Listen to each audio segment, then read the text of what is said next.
Good evening, friends, and thank you for joining us. Another edition of Live at Night Soccer Talk, or you can flip that, Soccer Talk Live at Night. I'm Alex Parra. It's great to be with you. Did you miss us? We were off for a couple of days. Some matches not taking place. Some of my co-hosts deciding they didn't want to work. We'll talk about that here in a few minutes. They get a little bit lazy, but you know what? We gotta keep going. My first introduction is to our little friend here to my left, the official ball of the 1982 World Cup, Tango España.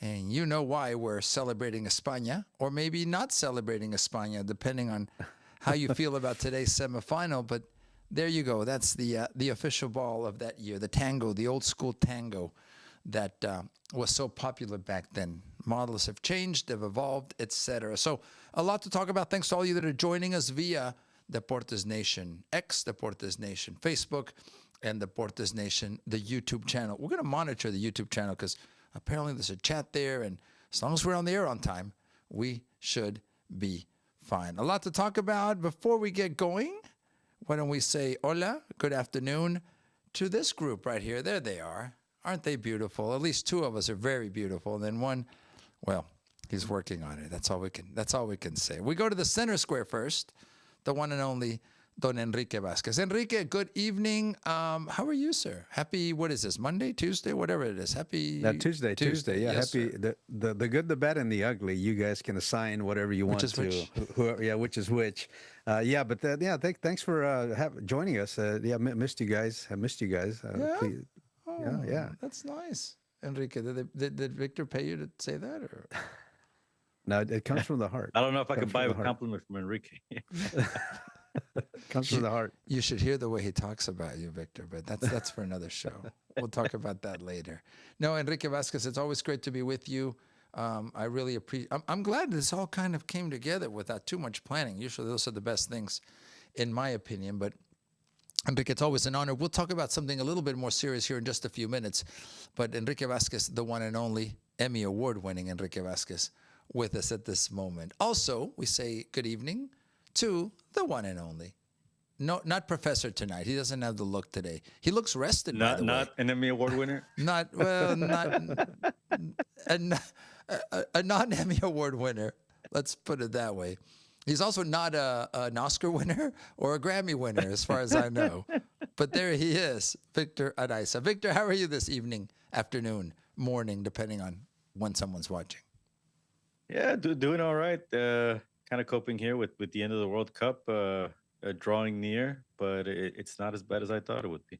It is coping, though, in many ways, right, Victor? I mean, it's almost like I'm getting withdrawals, and I've never really gotten heavy into drugs or at all into drugs. All good things come to an end, right? All good things come to it. It's almost like we have to go back to work, too. That's the worst part. Yeah, we got to go back to regular soccer. Exactly.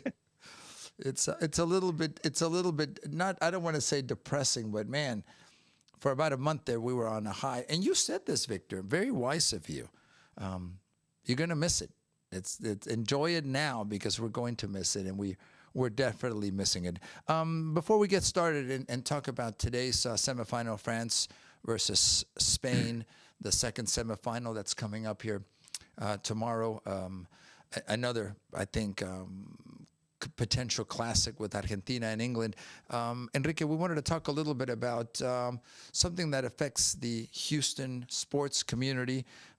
We were given notice this afternoon that unfortunately Mrs. Janice McNair had passed away. Enrique, you're a member of the Houston Texans family. You have been since inception.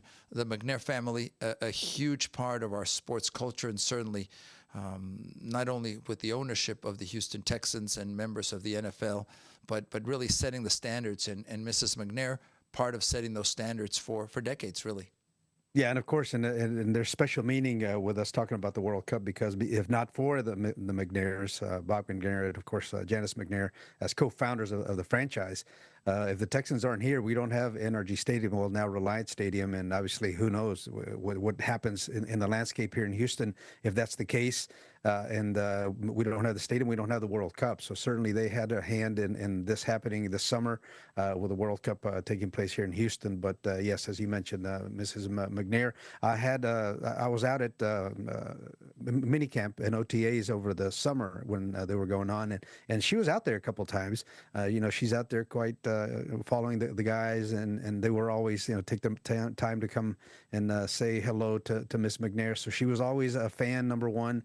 She's always close to some of the players, and some of the players online today, as the news broke of her passing, made some posts regarding the relationship that they had, that they weren't treated as just another player, another athlete. It was another paycheck type of situation, that some had to develop a pretty nice relationship with the McNairs. And of course the passing of Bob McNair a few years ago, and now Janice McNair will certainly shake the franchise a little bit. I mean, when you lose somebody of this stature, this magnitude, somebody that really cared for them as people, more than just players, it's certainly a big moment for this franchise. And of course, Cal McNair, her son, who's now taking over leading the franchise, has had some nice words to say about the passing of his mother today. Of course, may she rest in peace, and thankful that she was able to do what she did for the city of Houston.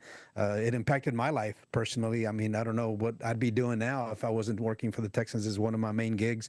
So certainly the McNairs had a big impact in my life professionally and what I do for a living.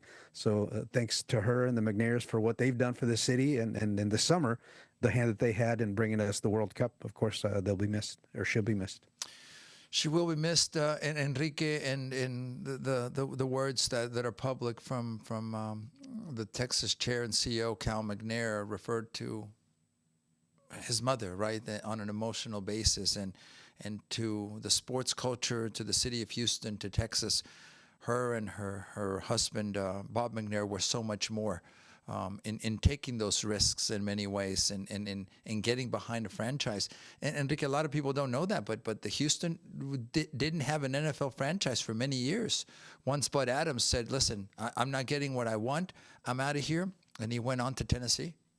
And the impact that had on the city of Houston, right? That started the dominoes falling. All of a sudden, we have to replace the Astrodome. The Astros were the first one to go and build their new park. The Rockets followed suit with a new building. So who knows what happens to the city of Houston if the McNairs eventually, the Oilers at the time leave. And now the McNairs take ownership of the franchise here in Houston with the NFL coming back, because we have to realize we were very close to this franchise going to Los Angeles. They didn't get their financials together on the building of a new stadium. Eventually, of course, they did in SoFi.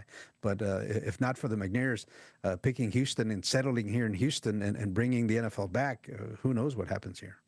Victor, your take not on the passing of Mrs. McNair, of course, obviously, I think it's a tremendous loss for our community, but on the McNair family and what they have done, and the connection, as Enrique, I think correctly has mentioned this evening, to the World Cup being here. Without their efforts, without an NFL franchise, without what is now Reliant Stadium, formerly Houston Stadium, formerly NRG Stadium, none of this might be possible. We may still be thinking about or lamenting how other cities got the World Cup. It really is the dominoes, as Enrique has mentioned. No doubt about it, and we've talked about it here over the past month. But of course, it serves well to reiterate here, if not for the McNairs and the Texans coming to town, and obviously the building of Reliance Stadium, as it was first called and is now going to be called again. We don't have some of these soccer events, and obviously, the Texans' first season was in 2002. That was the year of the Korea-Japan World Cup. Obviously, the U.S.-Mexico game in that World Cup had a big impact, especially with the viewership here. We got the rematch a year after, and that set a record for attendance for soccer here in the state of Texas. Obviously, later on, when the new Dallas Cowboys Stadium came up in Arlington, that record ended up being broken several years later. But I mean, for a long time, that record was set here. A lot of good attendances for soccer were here in Houston. If for all types of events, we mentioned it. It's not just Mexican national team. The U.S. national team has come in a couple times. We've gotten the likes of Real Madrid, Bayern Munich, um, FC Barcelona back in that what was it, about 2006, that friendly against Club America that included the Dynamo and Galaxy as a doubleheader. So yeah, I mean, I think it gets lost because obviously, um, this market, it's sort of commanded by the Dynamo on the men's side and the Dash. But a lot of the heavyweight matchups in soccer run through Reliance Stadium. And that's a big part of one, getting that building built, and the Texans, um, being I would say one of the top organizations, at least front office wise, in the NFL. And that overlaps, we know, with Soccer United marketing and the MLS and US Soccer, and that has helped bring several events here, Gold Cups, Copa Americas, and then obviously now it all culminated with the World Cup. And you know, sadly, Mr. Bob McNair could not get to see that World Cup, but at least Miss Janice McNair was able to see that come to fruition. We are remembering Janice McNair this evening as we start off the program. The McNair family, pivotal not only to the Houston Texans and the NFL, but also to the sport of soccer. And Enrique, obviously, she will be missed. Her family, in many ways, as I mentioned, a pivotal part of our sports culture. But the McNairs, I think, from day one in the creation of Lone Star Sports and Entertainment, Enrique Vasquez, had that vision of saying, look, there's more to this soccer than not. I'm going to compare, and not for the sake of remembering old names, but I don't think Bud Adams ever thought about how he would share his stadium, quote unquote, with anyone else for another sport. I don't think that the mentality of a Bud Adams, I never spoke to him personally about this, was there. I think the McNairs had a different vision, and yes, maybe decades later, it's come to fruition, but you don't get there without having maybe an international overview. And we know the McNairs were involved in the energy industry, Enrique. So they were well versed in not the power of energy literally, but what it is to be an international brand in many ways. These kind of things don't happen overnight, Enrique, and they don't happen without someone having vision. No, of course, yeah, of course, and seeing where they started those first steps, right, with Jamie Roots, with the beginning, of course, may he rest in peace as well. But yeah, it was the vision that they had under the guidance of the McNairs, Bob and Janice McNair. So yeah, definitely they have left their legacy, and their legacy continues to grow now with what some of the steps that the Texans have taken, and developing more opportunities for women, for girls, young athletes, with the development of flag football. So the Texans as a franchise are at the forefront of that here, at least in the state of Texas, in the city of Houston, of course, and that's all been under the guidance of the McNairs and Janice McNair, who's been able to work with Hannah McNair, Cal's wife, and they've done an exceptional job of continuing those opportunities and that legacy. So the McNairs certainly have had an impact and continue and will continue to have an impact because of the roots that they established with bringing the NFL back to Houston. So yeah, once again, thanks to her and to her husband, who had that vision to come back to Houston, bring the NFL and start that ball rolling again to bring big time sporting events here to the city.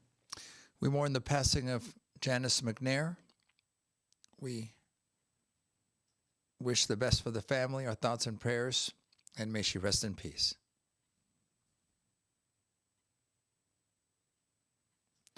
Enrique, it's tough to make a transition. Victor, it's tough to make a transition after remembering somebody that's had such an impact on sports, not only in Houston and Texas, but in the United States. But we've got to try to keep on going. Victor, I'll turn to you first when we talk about the semifinal today. By the way, with another Texas connection held in Arlington. I'll give you my thoughts about Spain and France, what I saw. But Victor, it was a France that we really hadn't seen, but it was a Spain, from my perspective, that were masterfully in control of this game.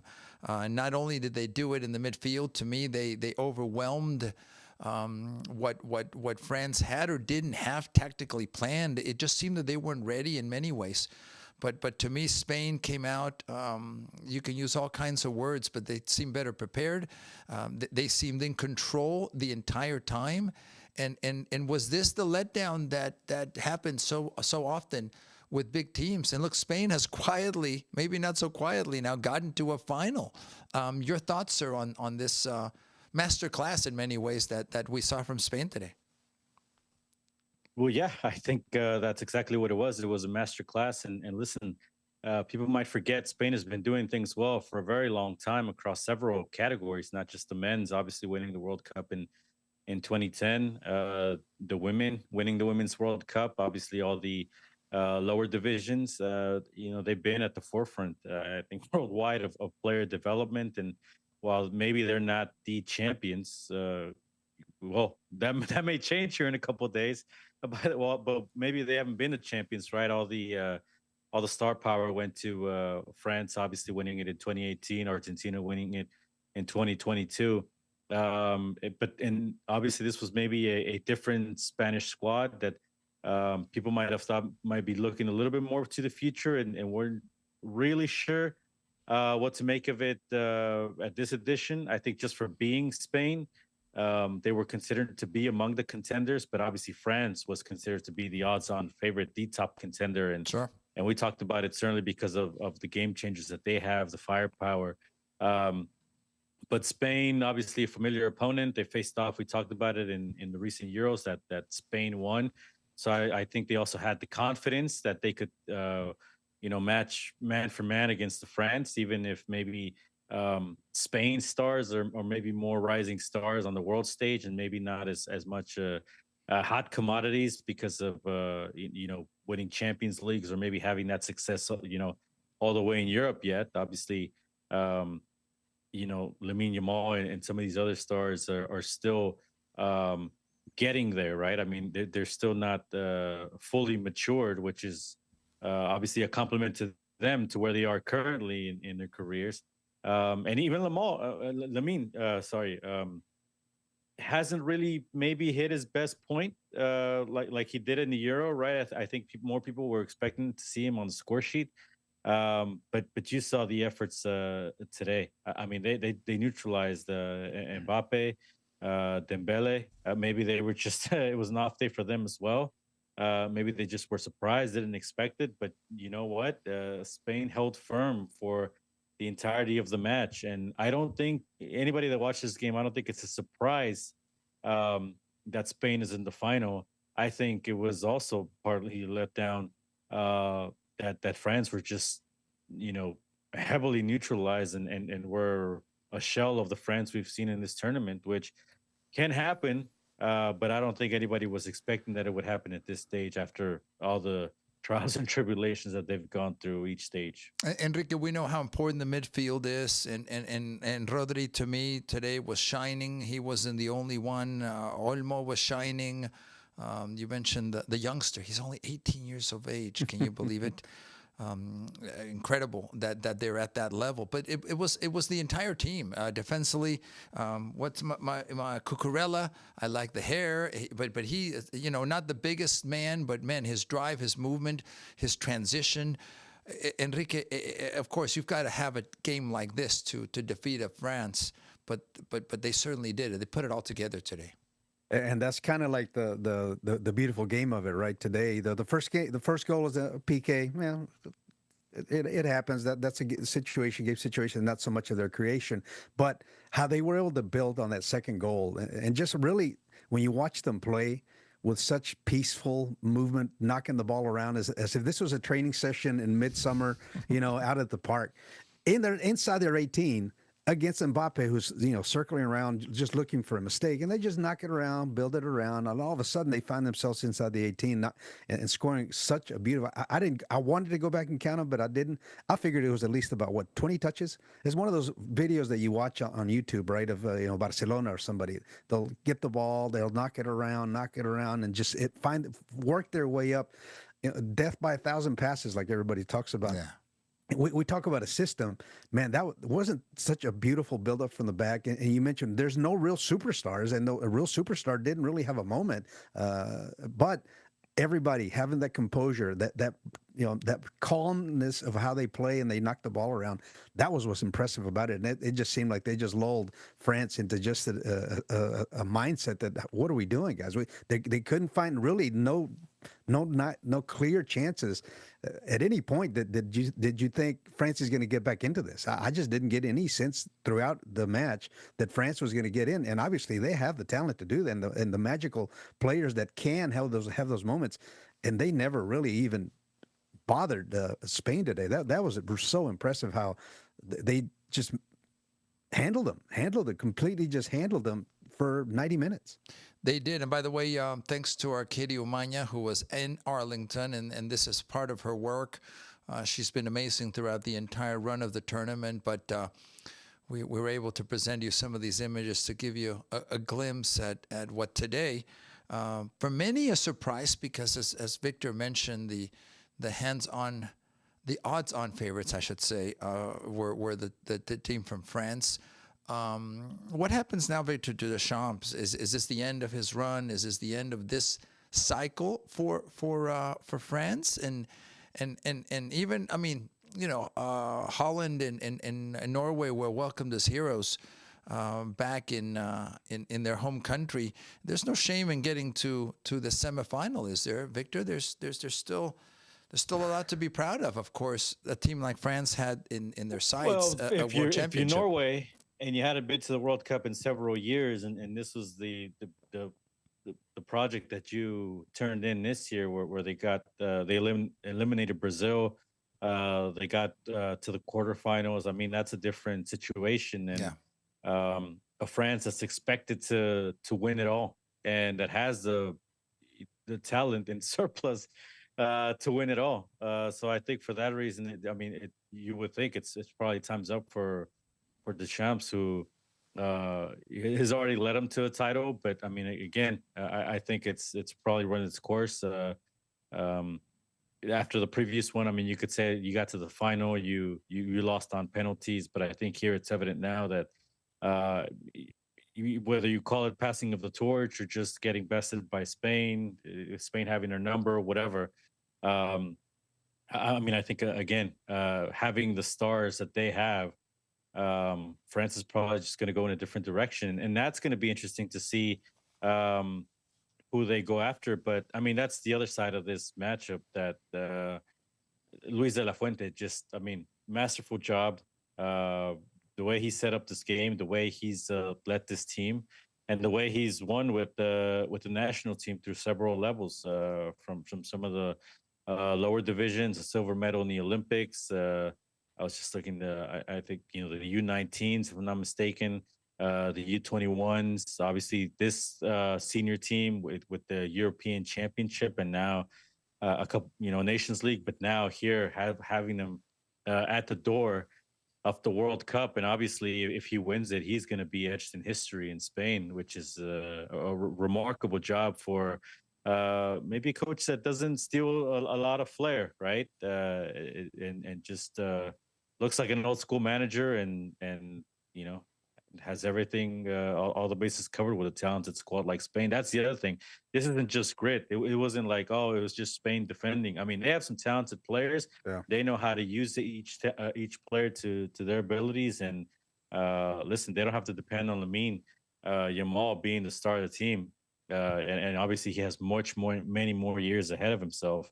But it's going to be an interesting final, no matter who else makes it on the opposite side. But Spain, delivering the big surprise, and this coming after they got essentially shocked in the opening match, right, against Cape Verde, where they were held scoreless 0-0. To bring it back home a little bit, what kind of first world problems are these for those to Deschamps he only won one World Cup. He got beat in the semifinals, and you look at the U.S. and where they are, and today France was handled. I'm not going to say manhandled, but handled by Spain, but it was still a manageable situation. It wasn't like a manhandle like the U.S. Did against Belgium. It wasn't like blowing an opportunity like Mexico, a man up and not taking care of business. I mean, I don't know, of all these other teams that we're talking about, having the man advantage, how many of those would have won by 2 or 3 goals, Victor, as opposed to where we are at CONCACAF, where we can't handle, if we get a team that's of quality, all of a sudden you're losing by 3 goals. And you get a game like Mexico, who you're up a man and you can't tie. You can't come up with a win at home with everything on your side. So again, first world problems for France to have that. We're criticizing the Champs for only winning 1 World Cup, for losing, another one in PKs, and now getting beat by a very good side who may be world champion in Spain. There certainly are levels, and you can understand why Mexico and the U.S. are still down here, and they just aren't at the level to compete with the big boys yet. Yeah, but I mean, having said that, I mean, it happens in every sport. If you got the most talented squad, especially, I mean, you have, wherever people rank Kylian Mbappe, and if he is the best player in the world today, you kind of have the expectation, the obligation to win. Again, you add another guy like Dembele. I mean, Doué, who had a good Champions League campaign with Paris. I mean, you got N'Golo Kante on the bench. I mean, like you said, it's first world problems, right? But I mean, it's kind of, it's a stacked France squad, and it's expected to be the winner. Now, again, we may see them keep the Champs and say, hey, all right, well, the Euros will be your last chance, and this is your opportunity to keep the job. I mean, we've yet to see what the French Federation does. But obviously, with the World Cup, I mean, it kind of has to be the be-all, end-all to win the whole thing. So let me ask you again, how does Spain do this? How do they build a roster like this of so much quality, especially at the key positions, where that's always been the excuse? And in Mexico and Liga MX, delanteros, forwards, and midfielders aren't Mexicans. They come from somewhere else to come and play. That is certainly the case also in Spain. How come they don't have the same issues having success at this level if the same problems are evident in their league that are such in Liga MX? Well, I mean, you're talking about their young players are playing in La Liga, right? And this is the level that they're at. I mean, we're not talking about getting minutes in Liga MX. We're talking about getting minutes in what many consider the best league in the world. No disrespect to the Premier League, but La Liga for a lot of people is the cream of the crop. And it has been for years. And people can dispute if it's just a 2-team league because Real Madrid or Barcelona are the teams that win it all the time. We also know the investment that Real Madrid puts in. We also know the infamous La Masia for Barcelona. And let's recall that Barcelona wasn't, they were kind of in the money game too up until now, where they're a little bit in financial problems. They've had to turn to some of the younger talents, and we're starting to see some of them here. Again, Yamal, Ferran Torres, Pedri, Gavi. These are all Cubarsi. These are all players that are in their early 20s. So I mean, I think that's part of it. Also, I think part of it has to be the manager, the philosophy of Spanish football that it's been for years now, and obviously you can go back to that 2010 World Cup and where it kind of came to a climax there with winning it and finally getting a star and establishing themselves as World Cup winners. But I mean, I think it's just the coaching is there at the youth levels. There's that philosophy of Spanish football, and that's partly what we don't have here on this side of the world. Well, Mexico had it for a lot of years. But the point is that it can be done then. It's not about it's impossible thing. And it's not that the league has been open to so many foreigners coming in and taking those key roles, as is the case in Spain, and as is the excuse in Mexico. It can be done if you do things the right way. Is my point on that. It can. Look, let me take a cue, I think, Enrique, for where you're going. I think Victor was trying to get where I'm going to go, which is comparing the Spanish system to the United States system. And yes, they may be light years away for different reasons: culture, tradition, priorities, all the things you and I, Enrique and Victor and friends that are following us have discussed, the youth system, and we can get into all of that. a few more days now since the U.S. crashing out, now I'm using that term, of this World Cup at home. Enrique, it seems that really it was smoke and mirrors in getting to where they got with Belgium. That it because of the expanded format, we ended up exactly the nation that U.S. men's national team ended up exactly where the team normally always ends up. Mexico, similar scenario. I think one of the points you're trying to make, Enrique, is if Spain can do it consistently, why can't other countries? And obviously, many of us are dissecting where that starts, where it ends. And France in the same situation. They're both. Correct. I think one of the factors, and I'll turn to Victor on this, is the structure that pulls in so many different directions in this country. That's what I'm going to say. Look, I'm involved in the youth system, but the youth system here, we're not all rowing in the same direction, Enrique and Victor. We're not all prioritizing the national team or the top players rising to the top. This is an industry. This is a competitive business.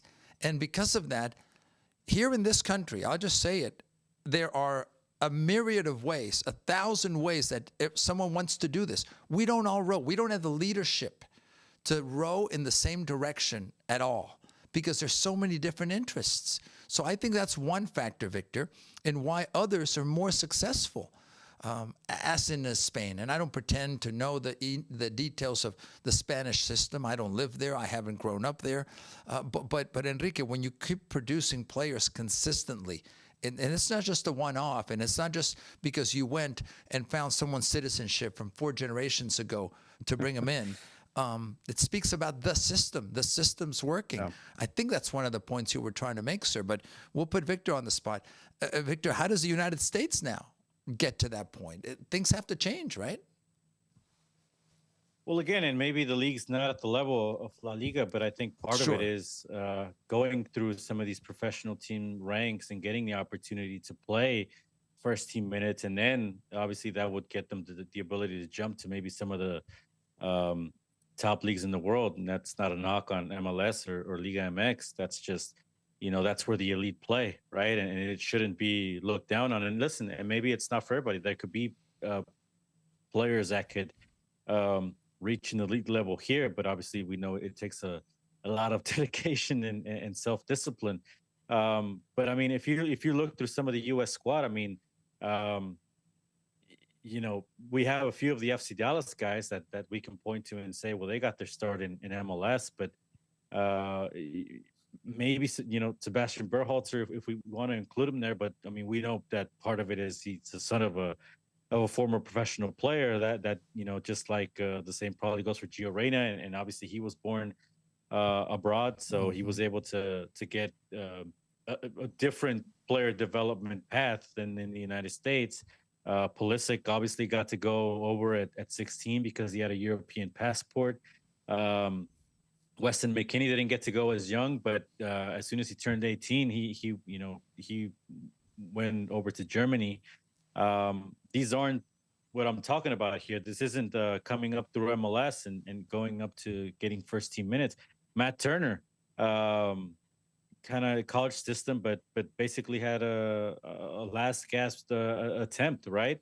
A lot of these players still coming in from the college system, not necessarily MLS academies. And I think, again, going to Liga MX, they've gone back to giving a rule where you have to play young players so many minutes. But I mean, we got to see the Mexican player get opportunity. And again, the debate's also there. How much is that on the federation versus the leagues? If the teams are focused on winning, should they be obligated to play younger develop players? Younger players? Yeah. We can talk about if that's the responsibility, especially with no relegation now in either the U.S. or Mexico. Should that responsibility maybe fall to some of the lower divisions, the USL Championship or the Liga de Expansión? And should that be maybe all, all Mexican teams or all U.S. based teams. But Victor, forgive me. The only Yeah. thing that's going to drive it in this country, and by the way, I don't believe that in Spain and in Mexico and in Italy, the business doesn't drive the system as well. So don't misunderstand me.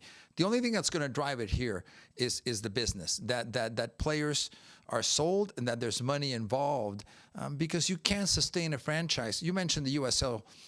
To me, the USL, Victor, and you're already seeing it. Everyone wants to capitalize from the World Cup. All right, they want, but how are we in a major city like Houston are not selling out the stadium? How do you expect and I'm just going to say it, a mid-market like a Tulsa, like a Louisville, to make it without having the financial side? There has to be a reward for finding those diamonds in the rough. And those younger players, part of it. But you can't just give them away to the Houstons or the MLS. There has to be a reward to say, look, I developed this player. We developed this player. The academy system developed this player. The financial reward has to be there. Otherwise, it's not going to happen. Again, I think in this country, everyone's pulling in different directions. Yeah, and there's not what was it called, solidarity payments like it is in the rest of the world. Correct. So that's what makes it different in the United States. But I don't know, is there a legal way to sign players to contracts and then when they move on to an MLS academy or what have you? Look, unfortunately, that has to be the solution because U.S. soccer doesn't just solve it straight ahead. And I will tell you, that's beginning to change. And even in a market like Houston, the Houston Dynamo Academy are now seeing, look, if we select a player to join our academy system and there is movement on the professional side, meaning eventually a contract, that money should trickle down to everyone involved in that process, including a youth club that might have had that player at 12, 13, 14, 15 years of age. I think that's only quote unquote fair. The problem with that, Enrique Vasquez, is that now this is moving toward the same situation as college sports in this country, that it's all going to be driven by the financial side. But you know what? You still see the best rise to the top. And that's what I think the system wants in many ways, right, Enrique? Yeah, it's just getting people to wrap around the different systems and how it works. Soccer works everywhere else, as opposed to all the other sports here in the United States with the NFL. The best leagues are in baseball, football, basketball are here. So now, how do you make the system that's used on the global scale work here for soccer to develop the talent? It's just it's going to take some time, and it's going to take, like you said, somebody to set forth the plan. But then again, how do you enforce that? How do you get everybody to sign up and follow that plan if my priorities are something different? And again, I just don't see how the relegation idea or concept is going to work here for franchises, like for Houston, say. Obviously, there's the team and the franchises had issues filling the stadium, and then that translates to maybe not winning, not getting results. To invest all that money for the county, for the city, for whoever owns the franchise, and then have to go down a division where that investment's going to lose value. Then who are you going to really draw? Because sometimes losing is part of it. That's just how it is. So I don't know. I don't know how that system would work in soccer here in the U.S. because of that, and how much it costs to really launch a franchise, build a stadium, and all those things. So it's a tricky one, because the U.S. is certainly not like other countries and how they're set up. So it's going to take some convincing and maybe some arm twisting. But even then, I don't know how you go about it. We'll talk soon about the upcoming semifinal in the World Cup. But quickly, Victor, I think movement is toward more of an international approach to MLS soccer. We're seeing that already with the calendar change, which will also change, Victor, the availability of players and the recruitment of players, the transfer of players. You and I briefly talked about this when we started seeing the changes that are coming, not only this season, but next season, to make the MLS more of an international ally versus someone that's fighting because of the priority of American other American sports and the landscape here in this country. Yeah, I mean, we'll see how that ends up working for MLS. Obviously, even this season, right? Because of the World Cup break, it's like two different seasons. It's been split in half, but it almost feels like we're going into a second season here, even though there's already standings from the first half. Um, I again, that's not really going to change the salary cap. That's not really going to change a lot of the way these teams approach player development. So, I mean, for me, all you're doing is changing a calendar. Um, Obviously, different teams are managing their academies in different directions. Um, I still think, I mean, part of it is you got to put some investment in your own academy and your coaching staffs, not just your facilities. Gilberto Mora, if we want to look at that example from Mexico, Juan Carlos Osorio, the former Mexican coach and manager at the time of Club Tijuana, was the one that saw Gilberto Mora, a young Gilberto Mora, and said, "This guy is ready for the next level," and made the decision to move him up. And we have to have, I think, more coaches like that. I think, and even down the ranks, coaches that can help players develop more technical abilities. That's the other part of it, where it's a bit of a clash here in the United States. Is that the players that are being developed are the players that are gifted with individual ability? Are they given the leeway to um, to polish that craft, or are they being maybe forced into a system which is basically the modern MLS system that we see, of this possession game, when some of these players have the ability to be game changers, to be Lamine Yamal, to be an Mbappe, or to be a Pulisic. Um, and again, I think that's why a lot of it has to come from the top, from the federation, as far as leading the charge. Because if you're just expecting clubs to do it on their own, every club has different objectives. This will be a topic, friends, for another day, another time. But Victor, you and I are already trying to wrap our arms around how the USL, and I think it's called the USL Premier, which has already been sanctioned, a first division league. Well, in the USL Championship teams, some of them have already sold players to Europe, so that they're already trying to, maybe can make their money that way. So how? And again, we will get into this deeper at another time. But having two first division leagues in the United States, one with, I still think, the very romantic approach of promotion and relegation. I don't think, and here I agree with Enrique Vasquez, that doesn't work in this country, in my opinion. It's going to be very difficult for that to sustain itself. But will that force the MLS to change, Victor, quickly? We don't have to get into it, but by having another 20 teams that are first division, to me, that's just diluting it. But that's my word I'm using. Yeah, to me, the simple answer is no. I don't think it's going to change anything, and I think MLS in theory is still going to be the top dog, because even if you have 1A and 1B, we've already seen it with the women's leagues. As far as I know, right now, there is no pathway for the USL. What is it? The Super League, the Game Bridge League. Yes. Yeah, there's no pathway for them to be in the CONCACAF Women's Champions Cup like it is for the NWSL teams. Yeah. Therefore, there's no pathway for the FIFA Club World Cup, Women's Club World Cup, and Women's Champions Cup. So, is that really a first division, or is it just to kind of, well, you guys get to call yourselves first division, but that's kind of where the buck stops. If that's going to be the same way with the men, that's why, to me, I'll believe it when I see it, and it all sounds nice in hindsight or in theory. But I mean, we know the years that the MLS has, and I'll wait to see it. And quickly, Enrique, this I think is the protectionism that happens in most sports in this country. And why shouldn't the MLS, who have invested time, energy, and effort, and a lot of money and infrastructure, protect that versus, you know what? Here's a team that just sprung up in, I'm just going to say in Oklahoma City, and in 2 seasons, because they put together a competitive roster, now jump to the front of the line.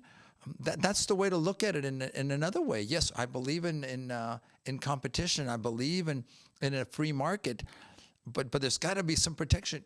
Enrique, we just talked about it about the in Houston. If you build a $1 billion stadium and you don't have a security that you're going to have that business for 30, 40 years, you wouldn't build a stadium like that.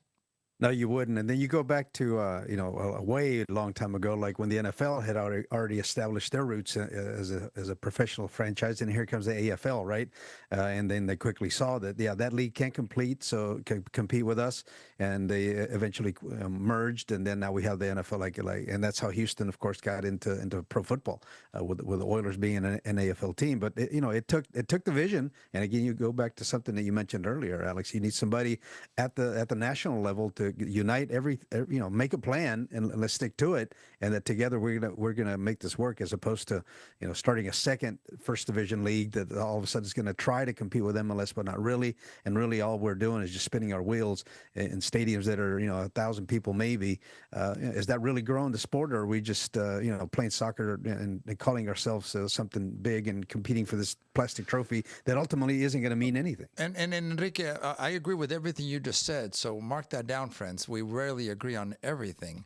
But also, is that even a business? How can you ask someone to build a stadium, spend $50-75 million, knowing you're never going to get that money back? Yeah, doing it for the love of things. I get there's a lot of very rich people that have $100 million to throw away. But when you have eventually 20, 40 markets or more like that, you're just diluting it. And look, one last point on this, and then we'll continue with Argentina versus England. Victor, you see this in what's called the U.S. Open Cup. It in theory should be a moment for different divisions to come together, but rarely, Victor, do we see that product sells, and that's a bit disappointing to me, because when now you're going to have this on weekends, and you're just not selling out those stadiums, even if they're 12,000 seat stadiums, I don't see where the business is in that. Well, part of it is building the culture and also finding ways to, have the stadium open at a reduced capacity. I mean, find a way to make those matches, if not profitable, at least somewhat beneficial, right? Yeah. Find some way to be able to grow the game, and again, it starts with a little bit, but eventually, I mean, we've seen this in again, Seattle. Seattle has been able to build in some of these, or in the earlier years, with the Open Cup runs, to where eventually, maybe they play the final in the big stadium or something. And so I think there's ways you can grow it. There's also other ways you can use the venue. And I know maybe the rules are a little bit different with Houston, because I don't know if Toyota Center has some of the rights for concerts and that kind of stuff. So we need more rodeos. We'll talk to Enrique Vasquez about that. Well, I'm saying that there's other events you can put in that stadium, right? Other than just I mean, there's other ways, I think, to make money, but I think the other part of it is there's enough money to be made here with just soccer alone. And we've talked about the need to put the focus on this, the play on the field, the talent, developing talent in order to sell it and make money and reinvest. But yeah, I mean, I think to just kind of, give a short answer, the example Enrique made, AFL, NFL, I mean, in theory, if you rallied a bunch of billionaires in this country to compete against MLS, that would be maybe the only thing that you could do to rival a top division league in this country. But a lot of the NFL owners are already, in with the MLS. Arthur Blanks with Atlanta United, Bob Kraft with or another the New Revolution. In other countries with some serious teams.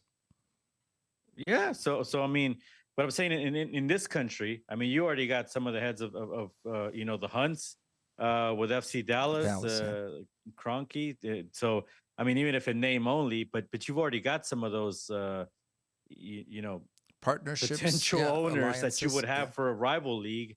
In alliance with the MLS. So that's kind of what makes it also hard to build a rival league. And Yeah, it's a long, long rabbit hole. It We can is a go down. rabbit hole, and we'll bring that up in the future. Friends, let's focus a little bit on the second semifinal as we now have one finalist, which is España, in a masterful performance today, 2-0, defeating France. But now we get into Argentina and England, which Enrique has such a long history, a rich history, a conflict not only on the field but off the field, political, social, cultural. To this day, generations know about the hand of God, know about the Falkland Islands conflict, war, if you will. There's so much wrapped into this final. That it's really making it something maybe beyond what happens on the field. No one's going to be happy or satisfied with the outcome. My question isn't about that, though, Enrique. It's about whether or not Argentina is destined, but destined by the system. Have they been protected? We go back to game number 1 with Messi, right? Not getting a red card that we've seen in other matches was not even a question. Are things slanted, Enrique? I was watching, and this is not my putting together of the details, but an easy bracket, an easy group, peculiar and decisions and coincidences that, yes, I'm not a conspiracy theorist, but once you add this up, man, the system really wants Argentina to be here. Are they going to take? Is the system going to take Argentina all the way, regardless of what Messi does or doesn't do? So somehow on my X account, I got on some kind of a site that reviews old movies. Yes, sir. And one of the scenes that I was don't on want to there know was what you visited. no. One of Okay. the scenes was Rocky Balboa talking to Mickey, and this was, I guess, by Rocky 2, Okay. where they go over the topic of he got to the championship and he had a nice little run, and he got to Mr. T, I guess it was, right, who was going to destroy him, and Mickey starts to explain to him, well, you've had these runs, but they were all handpicked, all your opponents. And Rocky asks, are those, did I fight a bunch of bombs? No, they weren't bombs, but they were handpicked to fit, help things out and help you keep winning. And then when you look and see that Argentina's not played anybody in the top 15 up until now, all those other circumstances that you talk about that have been peculiar, inconsistent, or whatever the case may be, are we going to get an Argentina now that really hasn't been, well, they've been tested, but now that they're going to face somebody of equal or better quality, are they going to be able to survive? So in the end, sports is going to expose you for whatever weaknesses you have. And certainly Argentina has shown some weaknesses in just about every match. In every match, they've been challenged in some way or another, but because they had the better side, better individual players, and of course they had Messi, they were able to pull through. England has been tested multiple times, and they've answered every time, and now they are here. So I see tomorrow where we may see, I don't know if the word is lopsided, but we saw what lopsided somewhat looked like today with France getting handled by Spain. Is this going to be a situation where Argentina is just going to be completely exposed, and England, a solid team, maybe not so flashy, but are they just going to take care of business as well tomorrow in that other semifinal? And I see England winning. I'm not saying easy, but I see them handling Argentina tomorrow. I'll turn to Victor on that one. Victor, your take on Argentina's destiny or not? Well, I think obviously the storyline is them going back to back, and I mean, this is also potentially Messi's last World Cup. We've talked about the impact that it would have for soccer in this country because he's the face of MLS currently. For him to win a World Cup on U.S. soil, and in return to MLS as the crown champion for back to back, and maybe cementing his legacy as the greatest of all time. Again, depending on where you stand on that argument with Diego Maradona and Pelé, and I mean there'll be others that argue. Obviously, Cristiano Ronaldo, Johan Cruyff. The list goes on and on.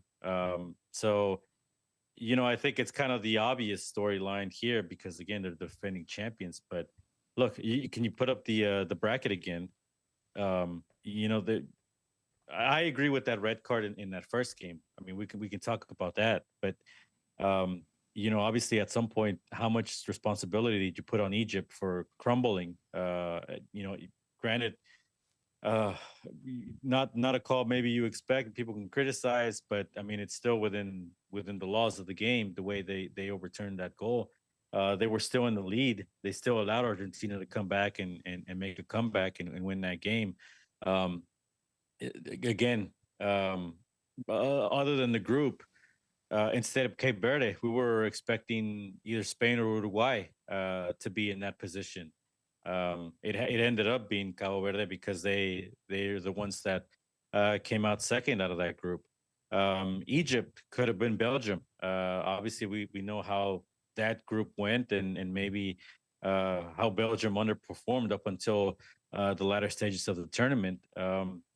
We can go to Colombia and saying, they flopped, on penalties, or that should have been Portugal if they had finished first in their group. So, is that Argentina's fault? Was that contrived the way that those teams didn't end up going where they were expected?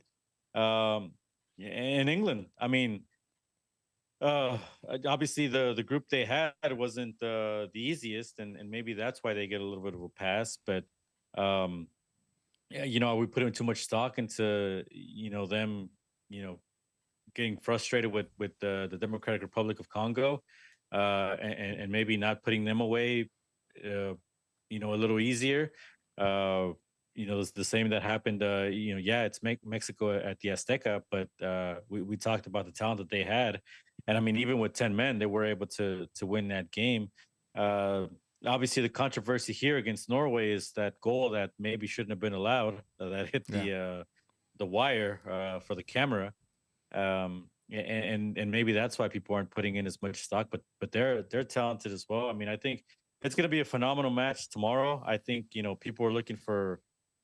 It's like in any other sports, y- league or tournament.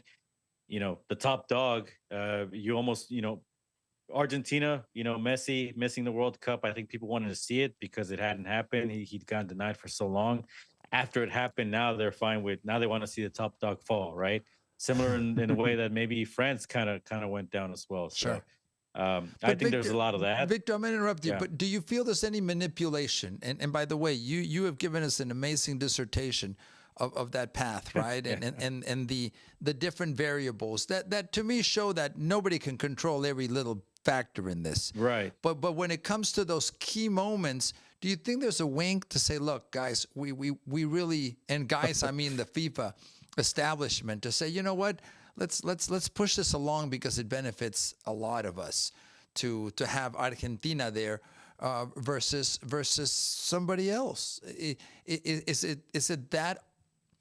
it that obvious? Is it that clear? Is it that important to have Argentina repeat because of the legacy, because of Miami, because of MLS, because of what this country's what it would represent in this country when Messi and Miami now tour in the second half of the season, and it's good business, and is what I'm trying to say, Victor. Yeah, and I think people are always going to find reasons to either justify one way or another, right? I think if you're going for Argentina, you're saying, listen, this happens in every game. Now we talked about it. Of course, it matters. I think that red card, right, that in that first game was probably maybe the most. Not so much manipulation, but where we talked about, listen, it does play a factor if it's Messi. Are you going to be the referee that red card's Messi, right? Um, maybe that shouldn't come into play, but it does. In some of these other calls, I think they're harsh, but they're also within the letter of the law. And, I think people are going to nitpick at, well, this team didn't get calls, this team did. I mean, um, I think people are going to make the case regardless if they think it's manipulated. Sure. I'd like to think, I mean, this is a talented Argentina team. And even, if you don't have the talent, I think it's hard to go all the way and win it. I agree. I mean, obviously they have Messi and obviously they Yeah. have a bunch of other guys, but I think England, Spain in front of them still, right, for Argentina, if they were to win this edition. I think are formidable opponents, and unless we see something sketchy in those games, I mean, I think it's hard to argue that they So wouldn't be. yeah, Yeah. Victor, forgive me. Let's make a transition then to what's already out there and it's starting. What happens next with MLS and who is at the top of this ad that just recently came out, Victor? It's Messi. He is the face. He is the voice. Although he doesn't have a lot to say often, he's certainly the face of MLS. And this ad that's come out in the last 1 or 2 days talks about, hey, we've got this. Enrique, is this the right marketing strategy now to say, look, we're back and we've got it from here. We're running with this and it's going to be bigger and better than ever before. So first of all, we're going to take full credit for this, right? Because we called for this last week. Weeks ago, maybe. In that, yeah. why has not the MLS done this throughout the whole entire World Cup? Maybe not to say we're next, but we're coming up, or don't forget us, or whatever. Why hasn't this been playing the whole time during the World Cup to get all those fans that are new to soccer here this summer and fully engaged on what this is? So number one, we're going to take full credit for this. That they heard the show, they heard the stream, and quickly over the last 2 days produced this video, right? We all three vote unanimously that yes, this was our brainchild. Obviously, this took time to prepare, Victor. They've been thinking about this. My point, though, one of the points, though, is one of Enrique's points, should this have been started earlier, a campaign for this, and also with Messi, Messi's success, Argentina's success is clear here. It's the path to MLS's success, and certainly in this country, that sells. Yeah, well, obviously, I think I'm going to agree with Enrique. I think they should have started earlier. I think they should have been throughout the World Cup, been banging the drum for MLS. And listen, you didn't really have to go with this tagline, which I actually think it's a little bit arrogant. That I talked about it when Don Garber used it a couple weeks ago. Yeah. Well, we'll take it from here. Like, I mean, like if you don't have a good, like if you have a good track record of, and listen, I guess we got to give him credit for what where MLS is today. But we also talk about the frustration of why it's not in a much better place, or how where the league misses the boats in several different categories. This being one of them. I mean, especially if you were going to go with a digital campaign, then there's nothing stopping you from doing something that's throughout the tournament. In people where the sport is in people's minds, it's fresh. People are excited about it, especially when the U.S. Team, Mexico, and Canada, which by the way also has teams in MLS. When those fan bases were right there on the cusp of kind of rallying behind their countries. And especially when some of these players on some of these national teams were front and center in some of these games, and a lot of them, U.S. Won a few games before, obviously, that they went out in that elimination. Canada had a few good performances, obviously setting a different standard for their country, and then obviously Mexico, even if MLS doesn't have as much stars. And look, this was taped, I'm sure, at the beginning of the season. It looks like. When they have their media day down in Florida, obviously they edited in the Griezmann bobblehead, Lewandowski. That's a signing that was recent that you could have probably slipped in here also in some way. I'm not high on the celebrity owners being in this commercial. I would have liked more on the sport itself, but whatever. And again, why not during the World Cup? Is it because the World Cup broadcasts have to have the sponsors only? Then call up the beer company that sponsors the World Cup, or call up the beverage, whatever. Call up somebody that sponsors the World Cup that overlaps with being an MLS sponsor, and feature in their ads. So I think it's a little late to the party. I think everybody pretty much has that sentiment, which is why it's caused such a commotion online. I know some fans are kind of trying to fight back and saying, yeah, you're being too negative, get on board. You're too negative. Again, Get We'll on see where it board. goes from here. But Because I think the soccer experience wise, I think the rest of the world pretty much loved what they saw soccer experience wise here in the state, right? All the people that came over to want to watch all these games. Obviously, a lot of these stadiums aren't going to host MLS games, but just the general sports feeling and the culture that we have here in this country is something that surely everybody else understands for what they know from the NFL and basketball and Major League Baseball, whatever the case may be. But that could have been shared to where the rest of the world, we tune in, Premier League, La Liga, and all the other leagues.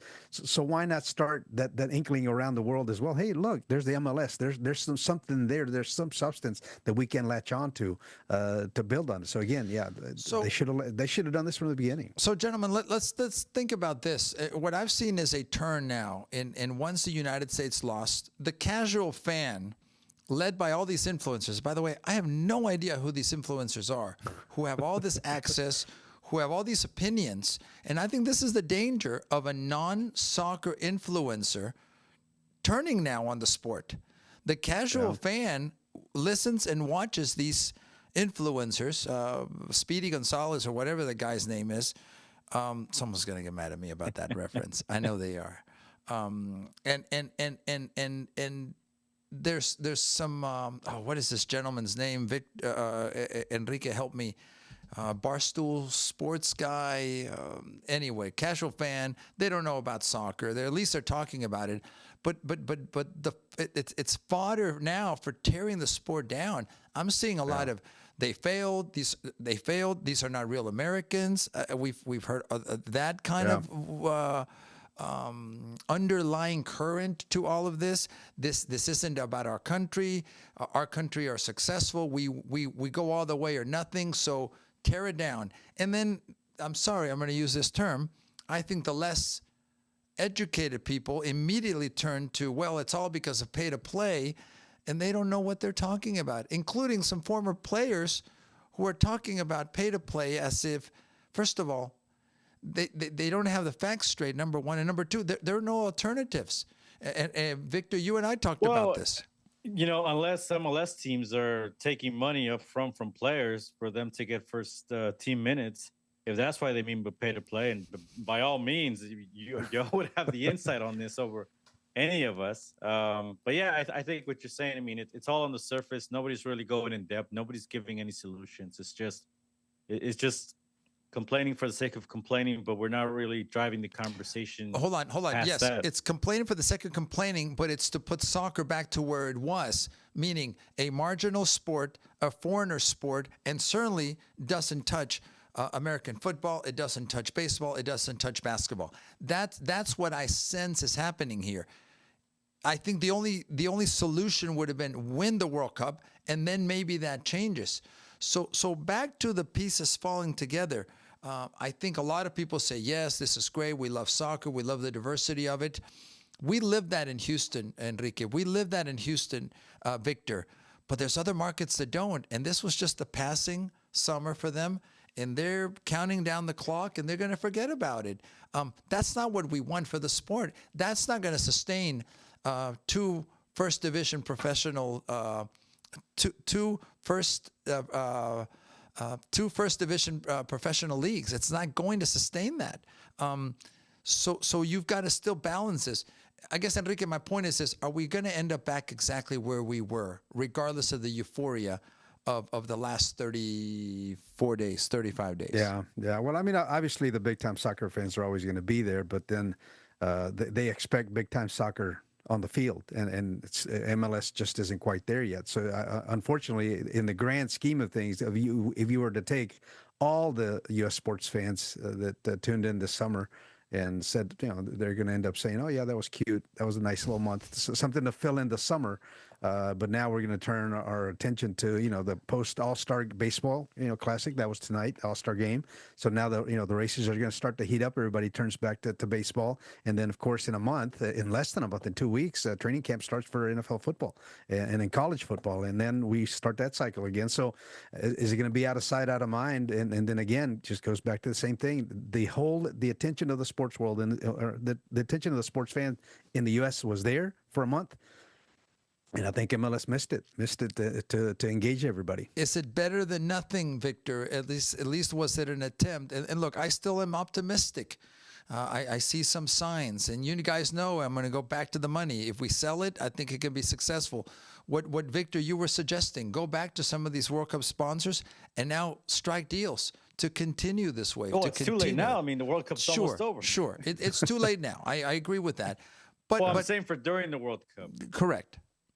But is something better than nothing? And I don't like that position for the sport. Well, yes, it is. It is better than nothing. But I think again, we were just everybody was just so hopeful that again, once in a lifetime, and maybe we'll have this World Cup back sooner rather than later. But at least for the next 10 years or so, 15, however long it is to the next one. I mean, this is the kind of attention, worldwide attention that you can't just get with a marketing campaign. It was free publicity to a certain extent, and then the rest, it's kind of up to you. The eyeballs were there, record viewership for the Mexico games, for the U.S. games. It's just kind of served almost on a silver platter, right? It's just for MLS to put the investment and go out and get it. And I think to just come out with an ad like this, it is a bit of a whimper. I think this isn't the Gold Cup or Copa America or just any friendly tournament every other year or so. Nothing wrong with those tournaments, but again, it's just such the unique opportunity of a World Cup to not capitalize on it is what everybody that wants this league to succeed kind of hammering at and saying, where was this a month ago, right? Sure. Where was the plan? I mean, this video maybe should be the third phase or of a marketing campaign, not the first. We should have probably had something pre-World Cup, something hammering during the World Cup. I gave them an applause that MLS, because they forced their clubs essentially to have this soccer celebration. Nationwide, they're having their own fan fest essentially. And every team's doing different things, but they were each having their own efforts. And this campaign could have been, hammered into that. More player appearances than what we saw. That really drove it home. And then obviously a lot of it is the star power. MLS, the biggest star power they have is Messi. Son and South Korea didn't really have a great World Cup. The way the U.S. went out and Tim Ream, that's not necessarily the ringing endorsement. Lewandowski in Poland didn't make the World Cup. Griezmann wasn't on the French team. So, I mean, while they have some stars, I mean, it's really Messi on his own island. That's why, people look at Erling Haaland and they gravitate towards him and they look up what team is he on, and they're going to be Manchester City fans this year. And I know that's a different conversation. And the Mbappe is on Real Madrid, et cetera, et cetera. But I mean, at least if the investment is not going to be there with the players, I think there had to be a bit of a hand being extended out to soccer fans. Hey, we are the home for the sport in the United States and in Canada. Yeah. We take pride in that. Give us a chance instead of, hey, we'll take it from here. Yes, soccer fans for sure, but maybe the marginal sports fan even more. Because ultimately, this is probably one of the professional leagues which is still more accessible. It's easier to get a ticket. It's cheaper to get a ticket. I mean, getting into an NFL game and Major League Baseball, of course, NBA is quite more expensive. So, again, another missed opportunity that this could have been, hey, let's blow the whistle. Let's take a break, MLS. We're fans, too. And now we have the second or the third level phase of the campaign, like you're saying, Victor. Now we got next. That makes sense, but I think they missed it heading in and to having basically a full month of full attention of the sports market here in the U.S. that just didn't hit. No, and that's the other thing. When people are hammering right now, the culture in U.S. soccer, pay to play. You just mentioned it. Why not hammer? Hey, we're accessible. Educate people and tell them, no, this is why it's a great value to come watch an MLS game, and you can watch some stars like Messi and I don't know. There was this campaign earlier about come watch your first MLS game, it's on us. I don't know where that went. But all those things you're talking about, that would be a more successful campaign, and they still have time to do that. Um, Here's why we're great value. We're the home for the sport. Instead of, oh, we got McConaughey and Kevin Durant as owners, and some people Yeah. running down the street that the, the casual fan's not going to know they're super fans. It doesn't highlight the environment of some of these fervent soccer cultures around the United States. And again, other than Messi, I don't know how many of those players to the common American would be Yeah. recognizable. And as we discuss the transition from World Cup to MLS, we're already starting to see some opportunities. Victor and Enrique, we just had a broadcast, and I was part of the broadcast on Saturday of Houston Dynamo playing in an international club friendly with Club Olimpia Deportivo. Tomorrow on the 15th, Houston will be hosting in another international club friendly, America de Cali. If we're objective, it was not a sellout. I don't expect that to be the case again tomorrow. But are these the steps, Victor, that teams like Houston need to be taking? Of course, these are preseason, if you will, again, as the team gets ready for the second half of the MLS season. Is this? Are these good ideas? This is a soccer celebration, international flavor. We had we now have a Colombia-centric crowd. Maybe that's going to be there Wednesday versus a Honduran-centric crowd. These things take planning. This wasn't planned once the World Cup started. This had months and months in planning to I think in many ways serve multiple purposes. And I'll go with you, Enrique. First, multiple purpose of the team getting some good reps against good competition before they go back to playing, and then to market Shell Energy Stadium and the MLS product. Yeah, well, I guess it serves one purpose for the team on the field, obviously, to get back in the swing of things for the second half of the season. But for the franchise, it's another opportunity, and every opportunity is just as important. You can't just treat it as a friendly. This is an opportunity to reach out to the fans, whether it's an MLS contest, that's putting you in the thick of the playoffs or not. Yeah. You can't treat it as just a throwaway type of event. So I don't know. I'm not saying that that's their mentality, but it certainly can't be that mentality.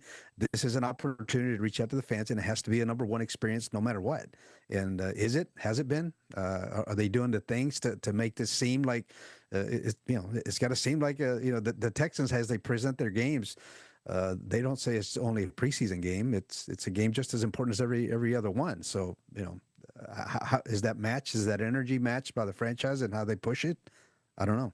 Is this also a case, Victor, of maybe too much of a good thing? And I'm trying to take the optimistic point of view. It's like, man, we have a lot of matches. Tomorrow, this match will be held versus America de Cali will be after the Argentina versus England match. On Saturday, the match, and we're seeing some of the highlights. Yeah, it was right in between. It was right in between with FanFest literally going on across the street. So is that a subtle adjustment and difference that needs to be pointed out here? Maybe not so again, subtle. I don't know if the money they're making off these tickets is enough to warrant not having more people in the building. And again, look, I get tired of giving them free advice, but I think there's a way you can maybe, I don't know, offset the benefit, right? Of having more people in the building. Maybe you could have done watch parties for the other games, and then have this game in between. I talked about having a celebration. I mean, this could have been more a celebration of the Honduran culture, and tomorrow you celebrate the Colombian culture. I think tomorrow is going to be the more competitive game, obviously, of the two. Agreed. Yeah. But again, I haven't really seen a lot of advertising for it, and I wonder if that's because a lot of the resources and efforts are towards the regular season, which again, that's kind of where you pick your battles and what you want to accomplish. What you want to accomplish, and that's why I say, if that's the case, then is there a way to maybe do a cheaper ticket even further, just to get more people in the building? And open up the building for more people, just like he did again, just like he did during the watch parties, where that was a free entrance and you brought people in, and that was an opportunity to have 20,000 people in your stadium, and maybe at some points or two throughout the evening, tell them about the Houston Dynamo and invite them out, and try to make lifelong fans, win them over little by little. So hopefully Look, it's a good event tomorrow. yeah, no, hopefully it's a good event. Hopefully everything's on schedule, and hopefully the casual MLS fan finds a way to, as Enrique mentioned, to want to come back and offer them the stadium, the experience, and have it be a positive thing. Look, I'm optimistic that this can be and still is an opportunity for the sport, whether it's MLS, whether it's at the youth level, to continue to grow and gain attention. So I think that's a huge part of this. Gentlemen, we've got to go because we've gone long, but let's look at this bracket quickly. And I think we've already had predictions. I think Enrique already said that he sees this as an upset, right, Enrique? England beating Argentina and getting to the final? Yeah, I think it's going to be England-Spain for the championship next Sunday. Victor, your thoughts on who gets to this final? I'm going to go Argentina. I've seen a lot of people go England, and I'll just, I'll follow the conspiracy theories and say Argentina. It's made for them to win it. See, I know you're in on it. That's he got the problem. email. He got the email. Victor's on the email. Victor's on the email chain. That's fine. I saw a meme or a reel or something where it said, I'm just paraphrasing here, where it's like, oh, you think it's rigged for Argentina? Well, then why don't you bet your savings on it then? Yeah, I don't think we're quite ready for that. No one's asked me, gentlemen, but I'm going to go with Enrique Vasquez on this. That's why he got all those grades. Oh man, Argentina's going to win. We're just screwing it up. Thank you. Yeah. I jumped on the bandwagon. I was onto something. Yeah, I was onto something. And Alex screwed it up. I see England finding a way to pick up a victory here, which would be kind of a not kind of, it would be an upset against the defending champions, and then all those conspiracy theories now disappear. So I didn't get the memo like our colleague Victor Araiza got. So there you go. Gentlemen, well, if they do lose, if Argentina loses, they'd go to the third place match, which is in Miami. So it's all set. It's all set up for something, so they can shoot a commercial right after that match. So that's the way it goes. Gentlemen, we've got to go. Enrique, starting with you. Any words to close out the show? No, it's been fun. It's been fun. Soccer fans enjoyed their time here in the U.S. For the most part. I don't remember seeing any negative posts from fans that came from abroad to visit the U.S. for the first time. I think here in the country we got a good sense of, hey, yeah, we do have a good thing here in the U.S. Those of us that are lucky to be here, and it's been a pleasant surprise. As far as what U.S. and Mexico were able to do in this tournament. But we still do realize that we as in Mexico and the U.S. have a ways to go to compete with these guys that are played here today and tomorrow. But we'll see next time around. But overall, I didn't think that a field of 48 was going to give us a good tournament, and I was completely wrong. It's been a fun tournament. It's been an amazing experience for everybody. So hey, I was wrong. This World Cup has been a success on the field. Now there's some things with VAR, and I'm sure as we do a wrap-up show, VAR and the refereeing and officiating, that's we need to discuss and how they can fine-tune some things. But as far as the guys on the field, the fans in the stands, the stadiums, and whoever did all the work to put this tournament together in all the local cities, they've done an amazing job. I just heard I was wrong. That's the only thing that's recorded, by the way. So, yes, Enrique Vasquez was wrong. I like to say that. It's always great to be with you, Enrique. Thank you so much for your time and all your knowledge. Victor, as we close out, any words to close out this show? Yeah, well, if you love expansion, get ready because they're already discussing the 64 team format. Oh. And that would have been a better commercial for MLS saying, hey, you like the expanded World Cup format? Well, guess what? MLS has expansion year-round, and we're on our way to 64 teams. Right.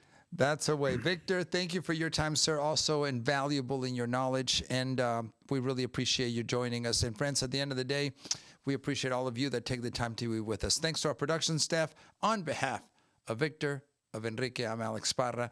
Please take care of yourselves. Have a great evening, and we'll talk soon. We've got another semifinal, and then 2 more matches, the third place match, and then, of course, the big final on Sunday. I can't believe we're almost close to the end. So on behalf of all of us, thank you. Have a great evening. Have a good night. Talk soon.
Tomorrow they start airing in the 21st minute.